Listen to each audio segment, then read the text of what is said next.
There's no national protocol on how to conduct a missing persons investigation. Each state handles these cases according to their own protocols. And with heavy caseloads and budgets lacking, investigators oftentimes find themselves ill-equipped to devote the attention necessary in the first critical hours after a person is reported missing. These circumstances can leave the families involved confused, frustrated, and wondering what they can do to move their cases forward. The Nebraska families that you're about to meet are all too familiar with this situation. Just kind of lived with it, just grew up knowing we didn't have a dad, and that's the way it went. Well, I guess for us, there might be closure if we find out where he is and what happened to him. I'd hoped that I could find Jackie for Mom and Dad before either of them died, but it just didn't seem to work out that way. How could a mother leave her children?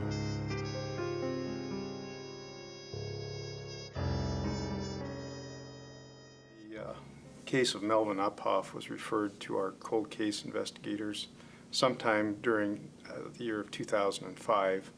My initial contact with the Uphoff children occurred in August of 2005, and I believe they were contacting the superintendent's office requesting our assistance to continue the investigation and the disappearance of their father. That happened in 1965.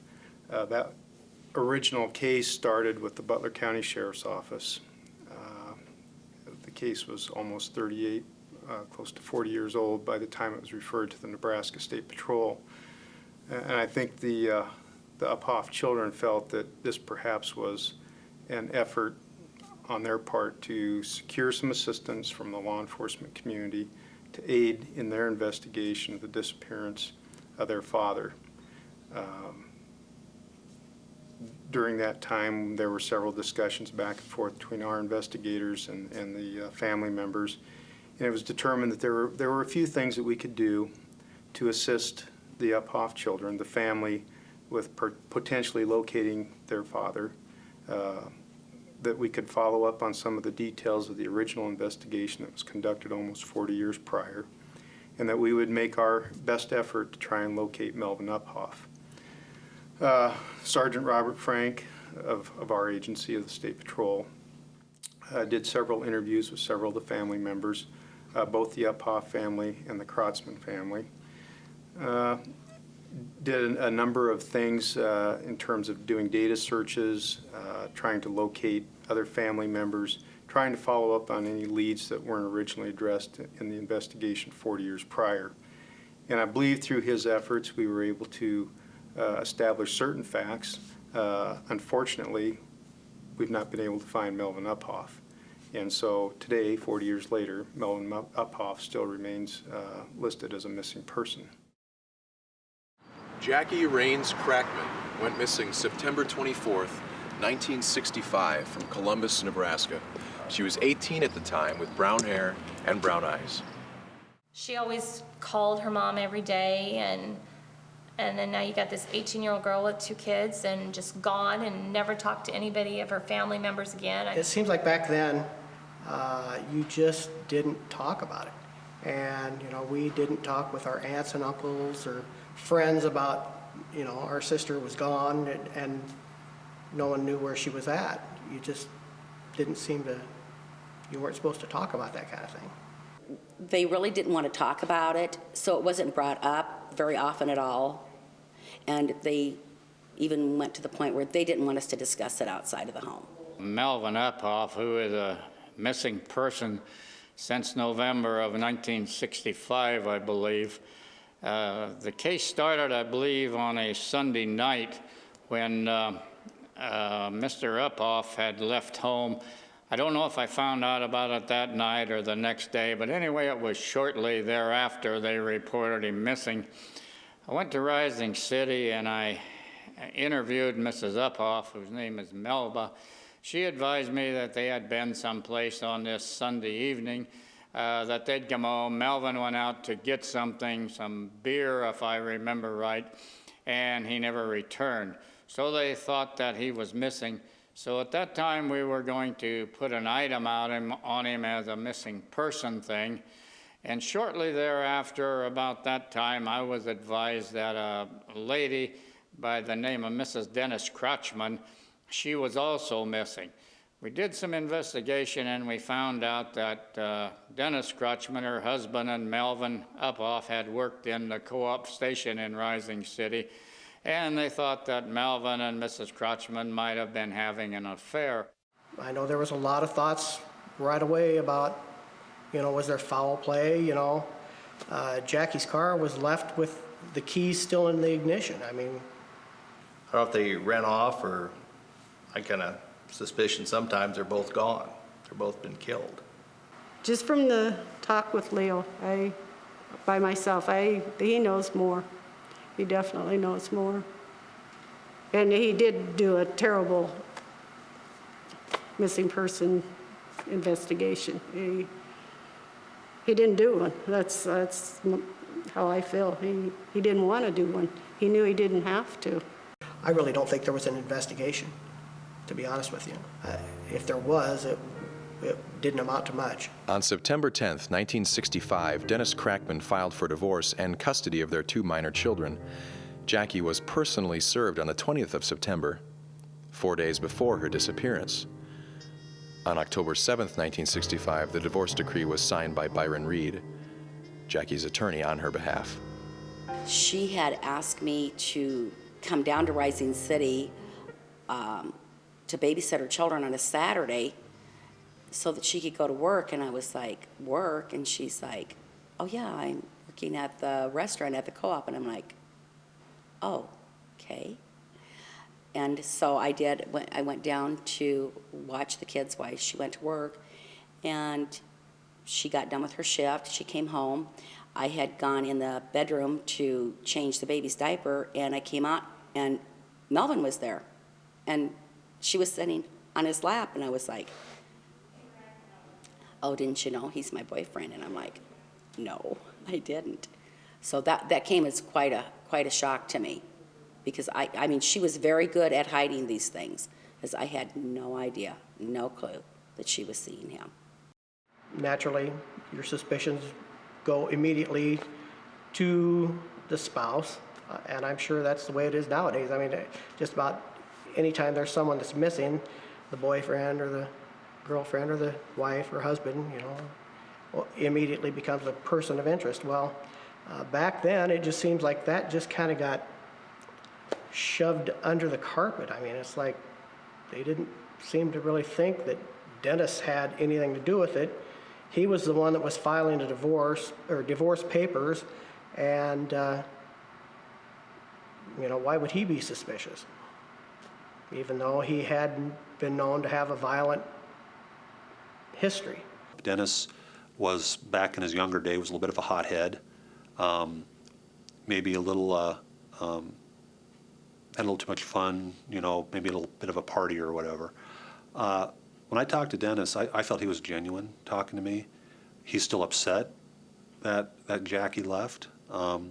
He doesn't believe anything evil happened to anybody, but he actually became very emotional just talking about her, because when she left, I think they were going through a divorce, but at that point they were still young, and he possibly felt that they would get back together.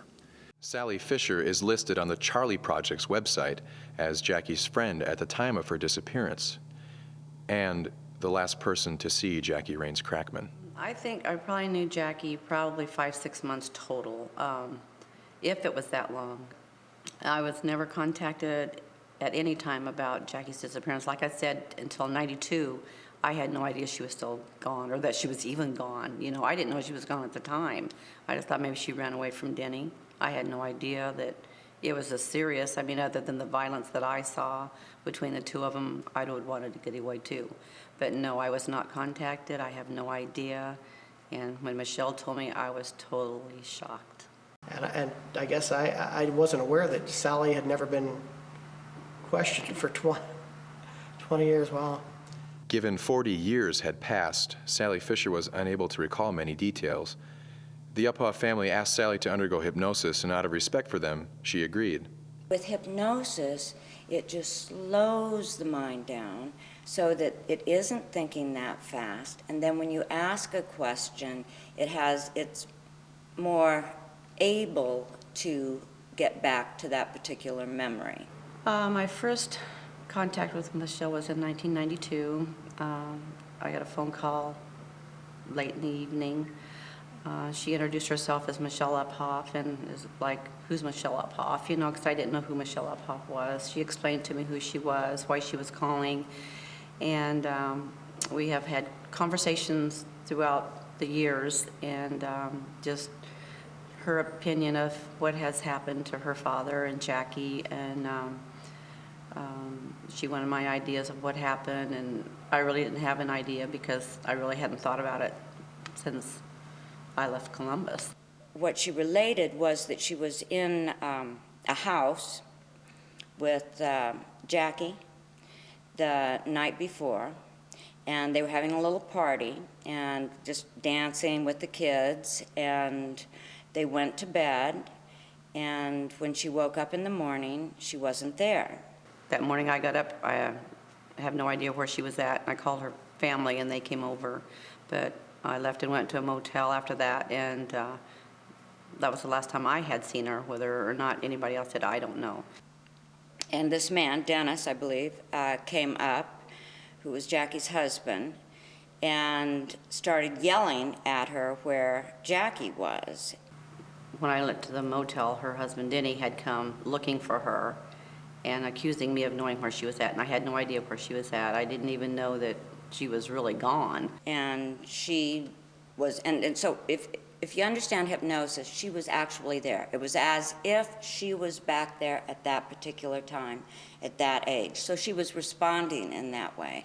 And she was saying that she didn't know over and over again. And then this guy, and this is when she really, really got scared, he took his fist and punched the wall, and I think he even might have put a hole in it or dented it or something. It was so strong, right next to her head. I had Dennis one night when I was in Bellwood. Dennis was at the bar, and he came up to me, and he told me, he says, I never killed your sister. I never killed your sister. And I said, okay. And we sat for probably 3-4 hours, and he went into his spiel about how he never killed her, and at one point he left and walked home and came back with the wedding album and tried to pretty much to convince me that he had nothing to do with her disappearance. I guess I've just always felt otherwise. I've always had a suspicion, because of Dennis's violent nature, that somehow he was involved. And I still do to this day. I just believe that Dennis knows something, and he's just not telling.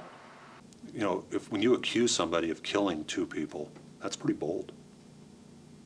Think about that, how that affects that person if it's not true. But yet that's happened in this case. And they feel they were wronged. Don't wrong other people. Accept the facts for what they are. Well, I guess our story began, in October 24th in 1965. And I guess, Mom, you can kind of tell that story pretty much, how that day happened. Well, his folks it was on Sunday, his folks was on their way to church, and they stopped to see if we'd like to come out that night for supper.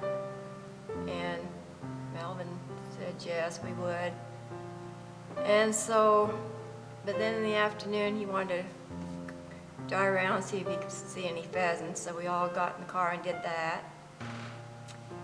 And then we went out to his folks for supper. And then later on in the evening, we went in roller skating, and we was there for roller skating for about a couple hours or so. And then after we got that done, then he wanted to know if we wanted to go up to Shelby to have some lunch, and so we did. And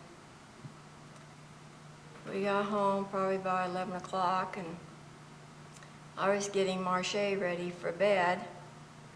And I had told the boys, you know, to hurry up and get ready for bed because they had school the next morning. And then he comes up to me and says that he was going to go to Shelby to get some beer. And I says, what for? We just came from there. And then he asked me if I wanted to ride along, and I says, you know, we just came from there. And these boys have got to get to bed. And he walked out the door, and that was the last we saw of him. At first, they didn't report Melvin missing. They didn't do it that day. They waited a day or two, and that was at the request of Melvin's mother.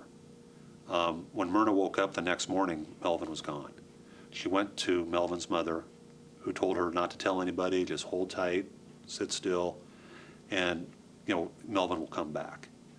After about, I believe it was two to 3 days is when they finally went to the sheriff. When he didn't come home, I mean, I didn't think he wouldn't ever come back. I mean, you know, he would leave in the evenings, and sometimes, you know, it'd be 2, 3 in the morning before he'd come back. If he came home, sometimes it'd be 6 o'clock in the morning. When Melvin left, he took his coin collection with him. At one point, I believe they said it was about $3,000 worth of coins. Well, in 1965, that was quite a large amount of money. There was also a money scam going on right before he left to collect more money. I think they financed their trip through these two things. With my sister, I don't think there was really anything that they could do as far as pursuing her disappearance. As we've always been told, there's really no sign of foul play. There's no evidence that any crime was committed. And so it's really kind of hard for them to be able to do anything. There's nothing anywhere to show that a homicide occurred. There was a time that this happened that summer just before Jackie disappeared, where her husband Dennis had come home, and my parents and myself and several of my siblings were there, and Dennis came home drunk and got into a fight with my dad. And Dennis grabbed a hunting rifle, a loaded hunting rifle, and in order to keep him from doing whatever he was going to do, I jumped on his back. Well, that was enough. That gave my dad enough time to hit Dennis and knock him to the ground. The gun went flying, Dennis went flying, I went flying.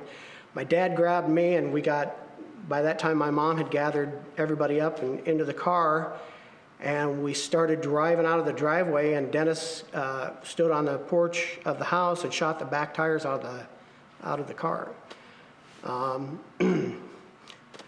To me, I mean, that's a very violent nature, and I don't know what other people would call it, but would be, in my book, it's attempted murder. So At that time, we couldn't do anything because of the fact there was no crime committed in our estimation. But if you go back and you look on the Doe Network and you look at some of those older cases, there are detectives out there that have searched and county sheriffs, and I mean, there's files on these people, and that was in the early 60s. I mean, some of those disappearances date back into the 1940s. I mean, there are some old, but there's record of them. Ours was in 1965, and there was no, you know, there was just nothing. I'm not aware of any type of police documents that, or sheriff documents that might have anything about domestic disputes involving Jackie and Dennis. But there again, I think that goes back to Leo Meister. You know, he filed everything up here. Apparently paperwork wasn't part of his repertoire, so, you know, it doesn't surprise me that there's no documents regarding that. The thing that always went through my mind was, I know her husband was very abusive. In fact, at one point before she finally had left. She had been gone for about a week's time, and during that week, her ex-husband came to our house, and I was sitting out in front with a boy from school, and we were discussing a book, and the next thing we know, we have somebody pounding on the window, and it's my brother-in-law with a woman's bandana over his head and a gun, and he's yelling at me, "Where is she? Where is she?" And at this point, I didn't know where she was. I believe he's still out there someplace, and nothing happened to him. They just left on their own. Were we all told that we watched too many crime shows or something? Yeah, one time. Detective shows or something? And I thought, well, you know, maybe it's a payoff that we do, because you people sure don't do your job. Family, even after 40 years, family want answers right now. And they watch too much TV. You know, we call it the CSI theory, or effect, CSI effect, where they believe what they see on TV, that it's easy. We should be able to find these people the next day if we want to. But that's not reality. My reality is, imagine trying to find somebody that's been gone for 40 years. It could be anywhere in the world. I mean, not in Lincoln or Omaha or in Nebraska or the United States. It could be anywhere in the world. And if they don't want to be found, how do you go about finding them? So if you have the unfortunate situation of finding a body, they go first by fingerprints and dental because that's easier and less expensive, and then by DNA. We go into the morgue. How we run a case is we walk in and we photograph everything before we even start. We photograph the identification tags that the police have used, and we go in then and basically try to gain access however best we can to take digital and traditional x-rays, just like you would if you were in any normal dental office. We go in and we actually try to get the sensors or the film into the deceased's mouth and take actual digital x-rays and film x-rays. We get those developed. Another thing we do then is go in and we actually chart them like we would that any patient comes into an office. You go in and you actually chart this patient up and make a record for them as if they were any patient. That's so long ago, I don't know if any of those dentists might even still be alive that we could secure records from them. A major issue is that coroners and medical examiners for many, many years, and unfortunately it's still happening, when they have a body that they can't identify, they may not report it to any official state entity, so nobody really knows about it but them. They may also bury that body or cremate that body, and sometimes they've even been put in unmarked graves without taking a sample for DNA. Out of Grand Island, there was an FBI agent that came in and visited with us, and he just kind of told us, I guess his feeling was, these two people disappear, and usually, you know, when it's two together like that, one of them will slip up, one will make a mistake, and one will call home, or one will go home, but he said in this case, this didn't happen, so he didn't have a very good feeling about them being out there anymore. He just felt like they probably were gone. He did, you know, because he made that comment that day that he thought if they were together, that one of them would mess up. He said it's too hard to go out there and change your identity and forget who you are. He said it's just too tough to do that. And so he kind of had the idea that maybe one or both of them are gone already. How could she not ever try to make some contact with them, if nothing else, to say, I loved you,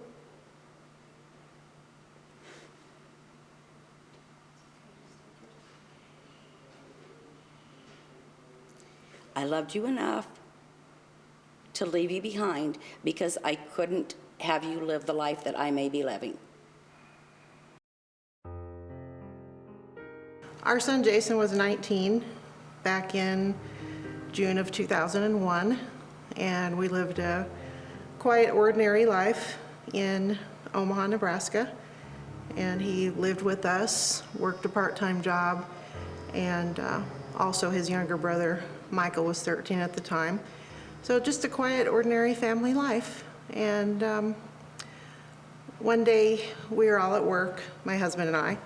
It was a Wednesday, and his car was in the shop, Jason's car was in the shop, He normally worked in the late afternoon, and my husband got home before I did, so he would take him to work. And that was because his car was in the shop.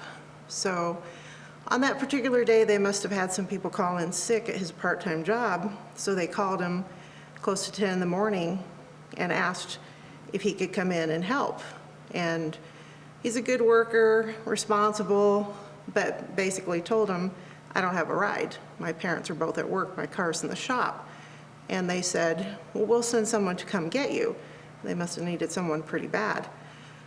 So they were sending some girl, and she knew where Benson High School was, which is about 7 blocks from our house.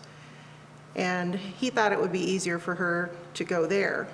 So he said he would meet her there. So he's home with our younger son, Michael, got dressed in his work clothes, dress pants, dress shoes, which is a uniform. And it was Wednesday, and that was the day that the garbage pickup was scheduled, and that was one of Jason's chores, was to take the cans out the night before, and when they had come, to take them back in the garage. So it was about 10:15 in the morning when he was leaving to meet this girl at the high school, and Michael heard noise and looked out the window, and it was Jason. He was dragging in those garbage cans, and the neighbor saw him too. And so then at that point, we assume he took off for Benson High School, 7 blocks away, and he was never seen again by anyone. So the girl went to the high school, and of course, he didn't come, and she kept waiting and waiting, and finally she went to a payphone, called back to work and said, he's not here, what should I do? And they told her to wait a little bit longer, and she did, and he still didn't show.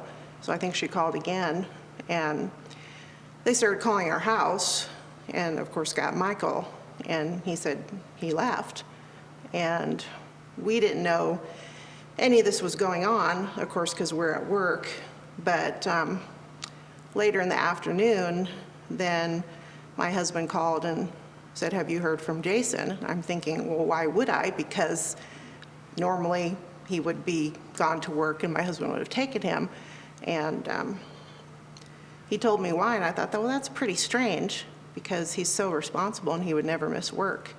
So my husband gets home before me, and he was getting more worried, and he would call me, and I would call the workplace and say, has he shown up? Because I thought, well, maybe he just decided he wasn't going to come that early shift, and he took a walk and he was going to come later.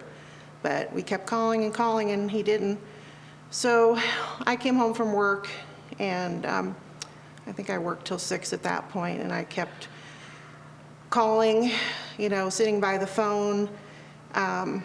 One of us went and drove around the neighborhoods where he liked to walk, and he liked to shoot baskets at some different basketball courts. So we went by those places just in case he did something odd for him. Like most people, we thought from TV you have to wait 24 hours to report a missing person, which is not true, but that's what we thought. So we were just really anxious that night because we knew that wasn't like him. He'd never ever done anything like that.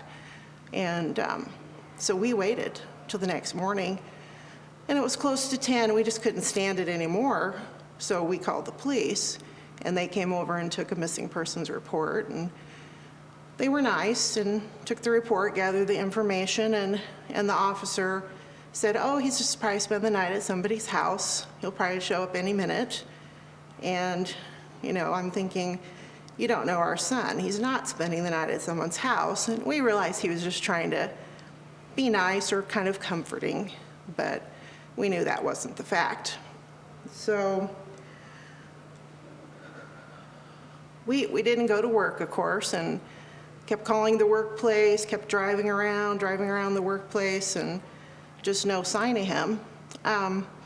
We didn't understand how adult missing person cases worked, and the police said we're putting out a BOLO alert. I didn't even know what that was. And just basically an alert to the police cars and who's ever listening. I guess I was under the impression that every single police officer in the city would see his picture and know he's missing, and every time a new shift started, they would be briefed on it. But that's not the case. So if someone saw him, the word really wasn't out to know that something they might have saw meant something. I think it's pretty common for police to automatically assume that a young adult has run away. And oftentimes they do, but in this case, there's no evidence that someone took him, but there's no evidence he ran away.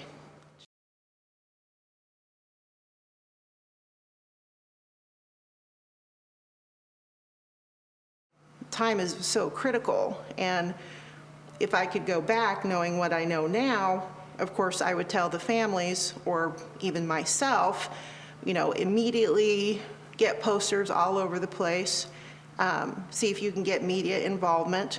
Unfortunately, in some places, they won't get involved, especially with a case with no clear foul play kind of situation. But if you can get them to be involved, get them to be involved, because they can reach thousands and thousands of people at once, where posters and other sorts of efforts are difficult to do. Now, also, if I knew what I knew now then, I would have asked for tracking dogs. And most people and most law enforcement, at least the ones that I know of, do not know that the search and rescue organizations are nonprofits, and they don't charge you. So it's free.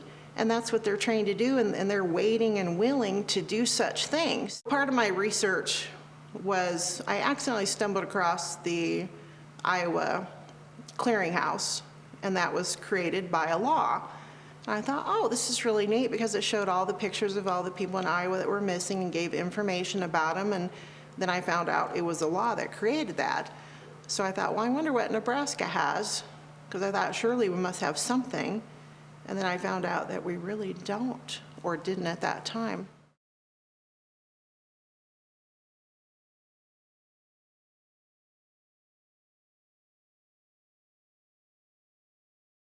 At the end of it, they presented this model legislation, and the model legislation basically spelled out procedures for law enforcement. So what do you do when you have a missing persons case? What kind of data do you capture? What are some of the steps that you take? It also spelled out procedures for the medical examiners and coroners when they get the unidentified body. So they can't cremate the body anymore. They have to report the existence of this body to the state. They have to enter what information they have about this body in the federal databases. And they just weren't doing that. Those first 48 hours are probably the most critical. I think a nationwide protocol like that would obviously help bring more collaboration between different agencies, and it's the communication that keeps things from happening. Campaign volunteers for the Missing Persons Clearinghouse, established by Kelly Jolkowski, have already or are working to get a model legislation passed in their state to ensure the proper steps are followed. Currently, California, Maryland, the District of Columbia, Texas, Washington, Illinois, and Colorado have some form of the bill passed, but it needs amending. The states of New Jersey, Indiana, Oregon, and Connecticut have had the bill passed through the work of campaign volunteers.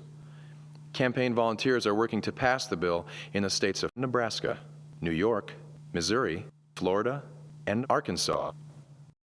You hear a lot of things like, well, they wanted to leave, so that's too bad. That's their problem.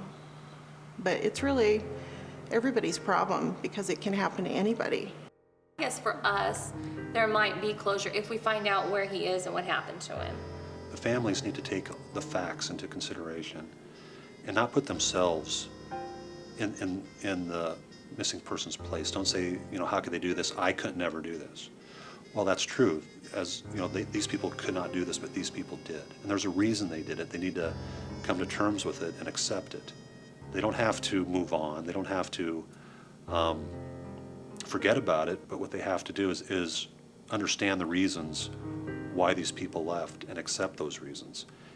Don't put more into it than what's there. And I believe that Todd and Denise would really like to know where their mom is.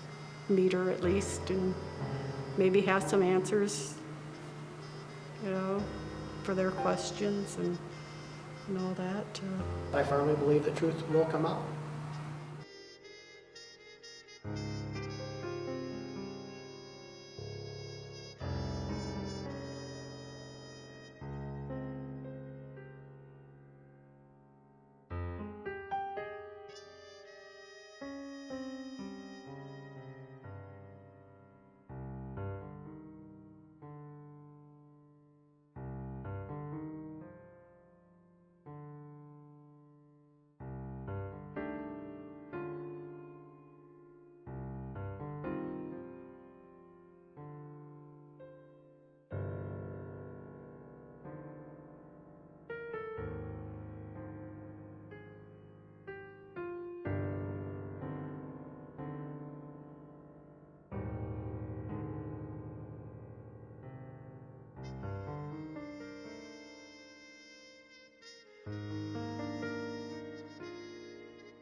In order for a national protocol to become a reality, it is we, the public, who must take action.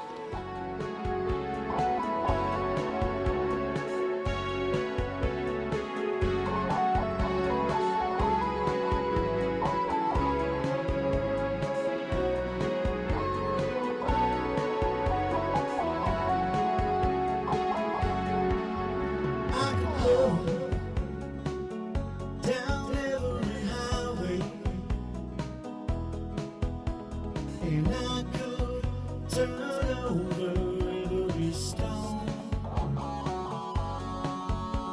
but I will never stop my searching. Not until the day I bring you home. This is their song for the missing. Whoa. Seem to know exactly where did they go. This is their song for the missing. Whoa, it's like the living hell each day. Ever since you went away, we all take so much for granted.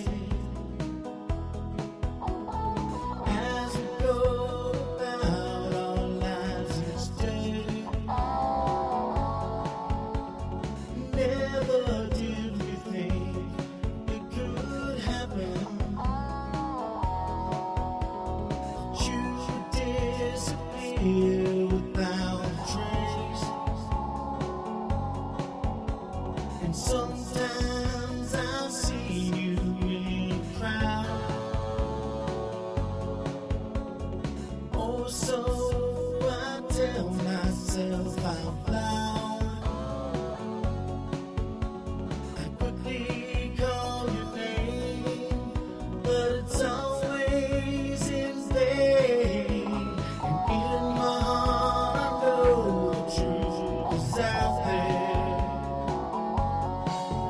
This is their song for the missing. Whoa, but no one really seems to know exactly where did they go. This is their song, a song for the missing. Whoa, it's like a living hell each day. Ever since you went away.